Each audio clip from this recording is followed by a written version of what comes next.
So then what else is missing from those U.S. media headlines? Here to help me out, Vijay Prashad. He's Director of International Studies at Trinity College. Thank you for being here. So I first want to start out with something we heard from the president today. He spoke to the American people at 2 p.m., around there. Here's a little snippet of what he said. For over 4 decades, the Libyan people had lived under the rule of a tyrant who denied them their most basic human rights. Now, the celebrations that we've seen in the streets of Libya shows that the pursuit of human dignity is far stronger than any dictator. My first question to you, is that what we're seeing in the streets of Libya right now, in the streets of Tripoli? Well, I think that what President Obama is talking about is a sort of wish fulfillment. NATO has been blocked for 10 years in Afghanistan. NATO has a bad record of trying to pursue political goals through military means. And finally, in the case of Libya, they've been able to create a kind of propaganda situation where NATO is now, as Secretary General Anders Fogh Rasmussen said today, NATO has demonstrated that it is the most effective tool in the world's arsenal. This to me is remarkable. It is a form of hubris and propaganda of a scale that one has not come to see at least since the kind of egg on the face of the Bush administration after the entry into Iraq. The situation in Libya is far more complicated.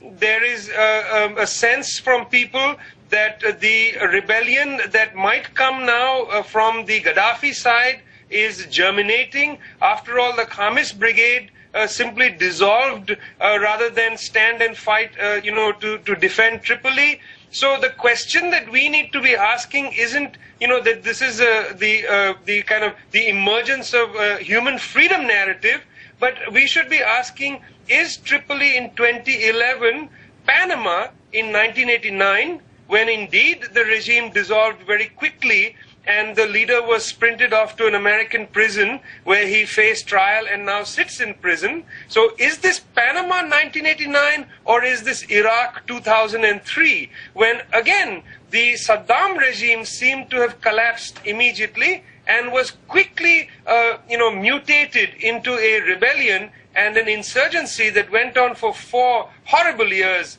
till 2007. So rather than celebrate this as a liberty without comment, I would ask, is this Panama 1989 or is this Iraq 2003? Well, which do you think it is? And what then is the best outcome that can be achieved?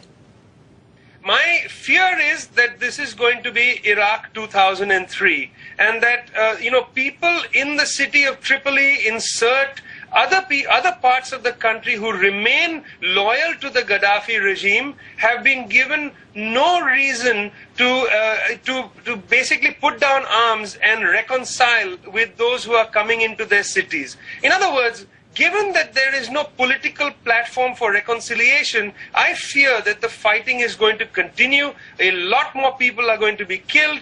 As it is, NATO has upped the fighting and now revealed that via the Qataris and via special forces troops on the ground, they have been, providing technical assistance, providing more sophisticated, means of being in touch with warplanes for bombing. I mean, the Qataris have been on the ground right through. In fact, they took sections of the Benghazi rebellion to Qatar to be trained. So I fear that this is going to set a terrible precedent. Already armories have been raided. RPGs have been stolen from the armories. Is this going to be Iraq 2003, or even worse, is this going to be Kabul after the fall of the Taliban, when that civil war was grievous and hurtful for the people of Afghanistan? So do you think that then the United States is going to get into a multi-year occupation, and is that what you're saying? There is no question that the United States is going to find itself in much more than mission accomplished circa 2003. that the United States is going to find that it's not so easy to overthrow a regime and then assume that those who you have backed are going to suddenly create stability on the ground. Things are going to be very complicated. It's hard to have a definitive answer right now, which is why I find that the sort of jubilation is one-sided and is unable to see that things are going to be far more complicated. There is an amnesia that infects the media across the Atlantic world. After the mission accomplished banner of 2003, I would have thought that they would have learned something. But obviously, 8 years later, they've learned nothing. That was going to be my question to you, because when we look back on Iraq, the U.S. media says, we learned lessons from that back then there was this jingoistic coverage of the U.S.'s role there, and then it was found out that that was all wrong. And fast forward, and today, you see a similar kind of simple analysis in the mainstream media where they're talking about NATO victory and celebration and showing these images on repeat of the rebel supporters in Green Square. So why do you think other facts are out there? We know that people are saying that civilian infrastructure was targeted and that 1,300 people possibly died in these airstrikes and that civilians are among them. So why is the U.S. media ignoring these facts? Well, the United States media has a very simple narrative of freedom versus authoritarianism.